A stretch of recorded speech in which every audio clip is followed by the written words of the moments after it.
Let's move along now, and we talk to Kim Basham, who's an engineer, construction consultant, concrete contractor, contributing writer, and we're going to talk about concrete placing, I guess, are we not? Yes, we are. Good How morning. are you? How are you doing? I'm fine. Excellent, in fact. What's happening in your line of business? Well, I think right now business is starting to pick up. Wow, is it ever? I teach a lot of seminars all around the country, and the feedback I'm getting is that there's work on the horizon, and I think most of the contractors I'm talking to are very optimistic. They're saying work is picking up. They're seeing work on the horizon, and they're excited that we may be pulling out of this slump for the construction industry. I think maybe we could start erasing that word maybe. Yes. I think yes. so. I think the prognosis doctor is pretty good right now, because I think a lot of people are fed up with the doom and gloom, and they want to move forward. It's part of our society, and they're saying, let's just go for it. I know the industry's poised for it, and the latest numbers that I've been seeing, like yourself, really indicate a substantial growth in the next few years. Oh, I think so. I think the optimism is what is refreshing to have that, because in the past years we've not had that. But I think that most contractors, especially the concrete place and finish guys, are looking out there saying there's work coming down the pike. They're bidding on it. It's coming. Money's being released. I think owners are starting to get confidence to say there's no reason to sit back on these projects. Let's go ahead and move forward. Well, so I think we got a good future ahead of us. Talking about concrete placing, Kim, let's talk about some of those conditions, as hot and cold, and all of these considerations that a contractor has to make.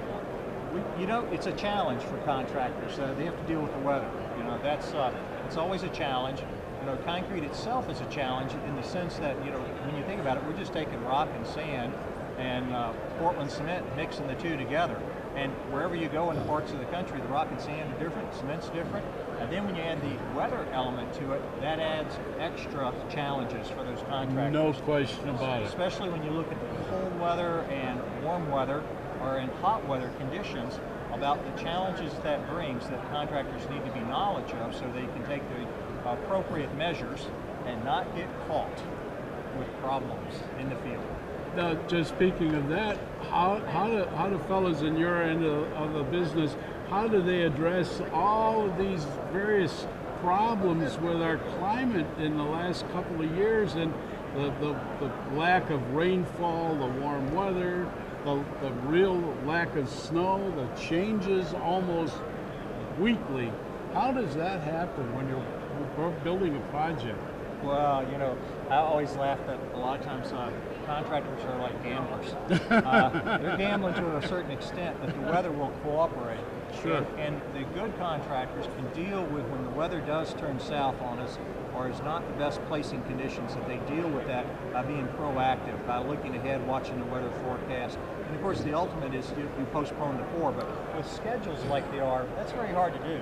So most of the time we adapt by either altering the mix or altering the placing conditions, and take the necessary precautions to deal with the weather that's not ideal for concrete placements. Is there a lot of talk between contractors, a lot of internal communication, as let's say one fellow knows another has had a pour or has got a pour and he's facing a similar problem? Is there pretty good communication in that side of it? Oh, there's some. I think most contractors, through the years have learned how to deal with the weather through past experience. And I like to say that that's where most contractors learn how to deal with this, is they've had some bad episodes or challenges they weren't pleased with the end results, and they've made changes. And so they understand, how concrete behaves, how it sets, and how cold and hot weather affects that, and the necessary things they need to do. So I think that, most of those contractors, they chat with each other. We always like to tell horror tales. Oh, absolutely. What happened on the job site. Oh, gosh, you never guess what happened to me. Yeah, and, we love to hear it, because one thing, we learn from other people's experience, and so contractors do share that. And the other thing I think we like to hear, because you go, wow, that wasn't me.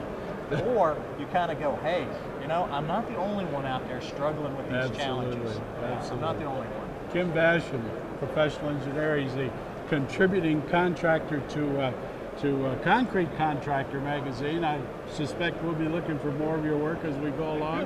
Yes, yes. I'm scheduled for some more articles. I'm kind of getting nervous about those due dates. You know, Yeah. they always just kind of creep up on you. Aren't we all? Yes. Well, I appreciate you stopping by and saying hello and My talking pleasure. to people about some of the problems and indicating what's happening out there. Very good. Thank you. Okay.